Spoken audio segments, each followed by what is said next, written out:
안녕하세요. 오늘의 질문 강국진입니다. 오늘은 열린 사회와 그적들 1권의 5장 자연과 관습에 대해서 이야기해 보겠습니다. 이 책에서 포퍼가 아주 자주 강조하는 메시지가 하나 있습니다. 그건 바로 역사는 우리의 책임이다 라는 말입니다. 책임이라는 말은 선택을 의미합니다. 그래서 이 메시지가 말하는 것은 이성주의입니다. 즉 우리의 생각이, 선택이 이 세계를 결정하고 역사를 결정한다는 겁니다. 또 여기서 우리라는 것은 철학자나 정치가 같은 특정한 직업군을 의미하는 것은 아니겠죠. 그건 민중 혹은 인류 전체라고 봐야겠죠. 이런 의미에서 이 메시지는 인본주의적입니다. 역사는 우리의 책임이다라는 말, 이렇게 들으면 참 당연한 것 같습니다. 이성주의와 인본주의는 오늘날 당연한 원칙이니까요. 하지만 그 소리가 그 소리인데도 누군가가 나는 절대로 남을 차별하지 않을 것이고 편견에도 빠지지 않을 것이다 라고 단언한다면 그건 오히려 그 사람이 어리석다는 말밖에는 되지 않을 것입니다. 누구도 그럴 수 없으니까요. 그래서 역사는 우리의 책임이다 라는 말, 나아가 이성주의와 인본주의는 그렇게 당연한 말이 아닙니다. 사실 우리 주변에는 예나 지금이나 역사는 우리의 선택이 아니라 다른 것에 의해서 결정된다는 말이 가득합니다. 대표적인 것이 바로 종교와 역사주의입니다. 종교에서는 신이 역사를 만든다고 말합니다. 역사주의에서는 역사의 법칙이 역사를 만든다고 말합니다. 포퍼는 여기서 자연의 법칙과 규범적 법칙을 구분하는 것이 아주 중요하다고 강조합니다. 이 책의 주제는 여러 가지 다른 방식으로 표현할 수 있는데 그 중에 하나는 바로 자연의 법칙과 규범적 법칙을 구분하라 라는 것입니다. 왜냐하면 포퍼가 닫힌 사회로 말하는 부족 사회의 대표적 특징이 바로 이것이기 때문입니다. 부족 사회는, 즉 닫힌 사회는 자연 법칙과 규범적 법칙을 구분하지 못한다. 그러니까 열린 사회란 뒤집어 말하면 자연 법칙과 규범적 법칙을 잘 구분하는 사회인 것이죠. 어찌 보면 참 간단합니다. 자연 법칙이란 바뀌지 않는 자연의 법칙입니다. 우리가 돌을 던지면 그 돌은 항상 땅에 떨어지죠. 이런 게 자연 법칙입니다. 자연 법칙은 사실명제에 대한 것입니다. 바뀌지 않고 참과 거짓이 있습니다. 반면에 규범적 법칙이라는 건 인간이 만든 법칙입니다. 여자는 결혼하면 남자의 성을 따른다. 이런 게 인간의 관습이고 규범적 법칙입니다. 규범적 법칙은 가치 명제에 대한 겁니다. 그러니까 어떤 게 더 바람직하다, 나는 어떤 걸 더 좋아한다, 이런 거죠. 규범적 법칙은 인간이 만들었기에 인간이 바꿀 수 있습니다. 바꿀 수 있는 것이니까 참과 거짓이 없습니다. 닫힌 사회인 부족 사회에서는 자연 법칙과 규범적 법칙을 구분하지 못합니다. 이 모든 것은 자연이 만들었거나 신이 만든 겁니다. 그래서 때로 자연 법칙조차도 바뀔 수 있다고 말합니다. 우리는 종종 그런 걸 기적이라고 부르죠.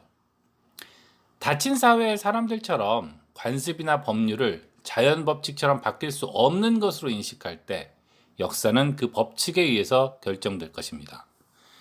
예를 들어 백성이 왕을 섬기는 것이 자연 법칙이라고 해봅시다. 그러면 사람들을 열심히 가르쳐서 이제 사람들이 그걸 믿게 하는 것이죠. 그러면 봉건 제도가 아무리 끔찍한 결과를 만들어도 공화국으로 바뀌는 혁명이 일어나는 것은 불가능하겠죠. 무거운 쇠를 가볍게 만드는 혁명이 일어나는 것이 불가능하듯이 말입니다. 포퍼는 자연 법칙과 규범적 법칙을 전혀 구분하지 못하는 상태를 소박한 이원론이라고 말합니다. 그리고 그 둘을 구분하는 것을 비판적 이원론이라고 하죠. 소박한 이원론이 통하는 부족 사회를 포퍼는 닫힌 사회라고 불렀습니다. 그리고 그 반대인 비판적 이원론이 지배하는 사회를 우리는 열린 사회라고 이해할 수 있을 겁니다. 하지만 자연 법칙과 규범적 법칙을 구분한다는 것, 그리고 역사는 우리가 만드는 것이라는 것을 믿는다는 것은 말은 쉬워도 그렇게 쉬운 것은 아닙니다. 사실 일찍이 플라톤이나 소크라테스보다 먼저 살았던 수천 년 전의 프로타고라스도 이 소박한 이론론을 비판했다고 합니다. 그럼에도 불구하고 요즘의 눈으로 보면 플라톤이 한 얘기를 들어보면 소박한 이론론에서는 벗어났지만 결코 비판적 이원론에 도달할 수는 없습니다. 그 중간 어디에 머무는 것 같은 겁니다. 그러니까 자연 법칙이 아닌 걸 자연 법칙으로 여기는 것처럼 보이죠.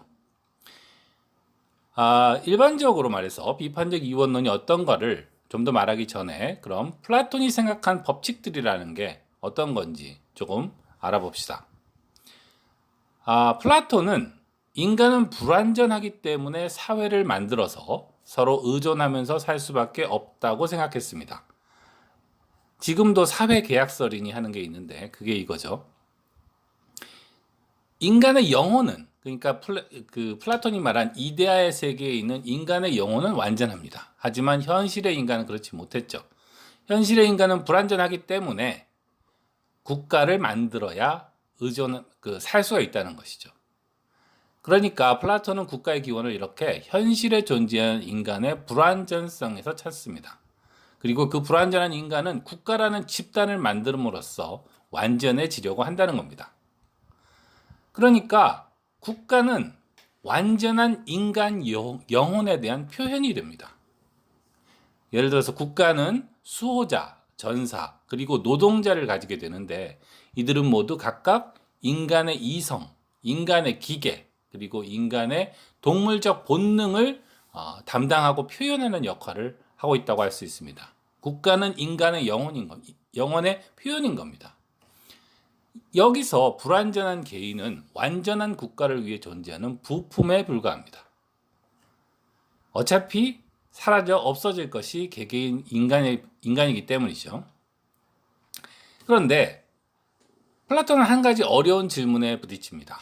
국가는 이제 완벽해졌습니다. 그런데 현실 속에서는 그 국가가 타락하고 부패합니다. 플라톤은 다시 그 답을 불완전한 인간에서 찾았습니다. 국가는 왜 부패하는가? 국가가 부패하는 이유는 지배계층이 단합하지 못하고 인간이 퇴화하기 때문이라는 겁니다. 그리고 인간이 퇴화하는 이유는 놀랍게도 아이를 제대로 만들지 못하기 때문입니다. 불완전한 인간은 계층 간의 피가 섞이는 잡종과 변종을 만들어냅니다. 이 잡종과 변종이 지배계층의 불화의 씨를 만듭니다. 그래서 지배계층이 단합하지 못하고 국가가 타락한다는 겁니다. 요즘 들으면 굉장히 황당한 소리죠. 플라톤의 이상국가는 굉장히 전체주의적이고 굉장히 비민주적이었으며 혈통을 굉장히 강조하는 나라였습니다. 그리고 그게 그렇게 된 이유는 완벽한 이상국가는 왜 타락하는가라는 질문 때문입니다. 플라톤은 악마가 필요했습니다. 그리고 악마로 선택된 것은 불완전한 인간이었습니다.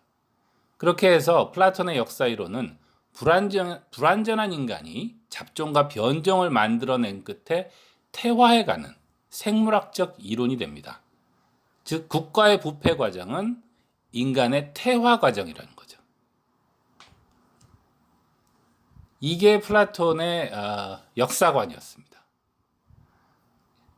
포퍼는 아주 똑똑한 사람도 규범적 법칙과 자연 법칙을 혼동한다고 말합니다. 그리고 거기에는 이유가 존재합니다.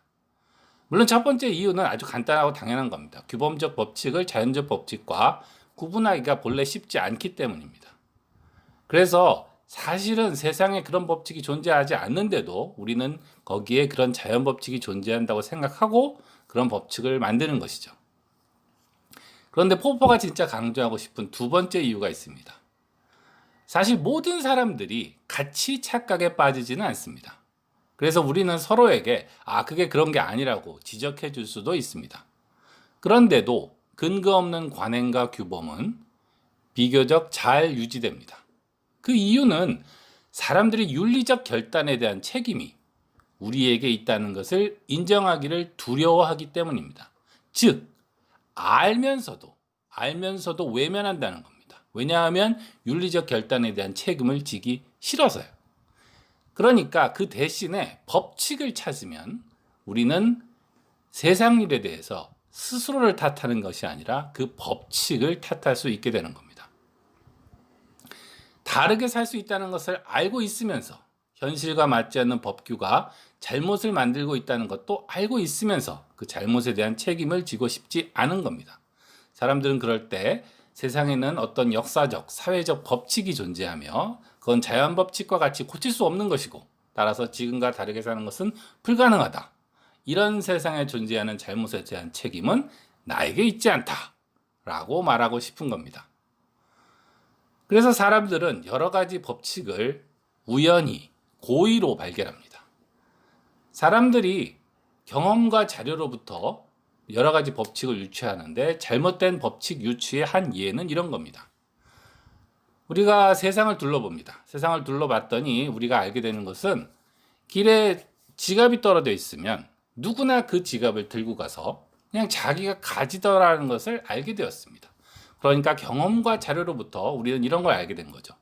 경험적으로 보건대 사람은 길에 떨어진 남의 지갑을 보면 주워 가진다. 그런데 이게 과연 법칙일까요? 만약 이것이 진정한 자연 법칙이라면 우리는 이것 이외의 행동을 하는 것이 불가능합니다. 그런데 사실은 그렇지 않죠. 모든 사람들이 지갑을 주워 가져도 나는 지갑을 주인에게 돌려줄 수 있습니다. 그런데 이걸 법칙으로 여기면 마음이 편해집니다. 그 지갑을 가져도 이건 법칙 탓이니까 내가 지갑을 주워 가지는 것에 대해서 부끄러워할 필요가 없습니다. 오히려 그걸 안 가지는 사람이 어리석고 인간의 본성에 반하는 위선자라고 말할 수 있죠.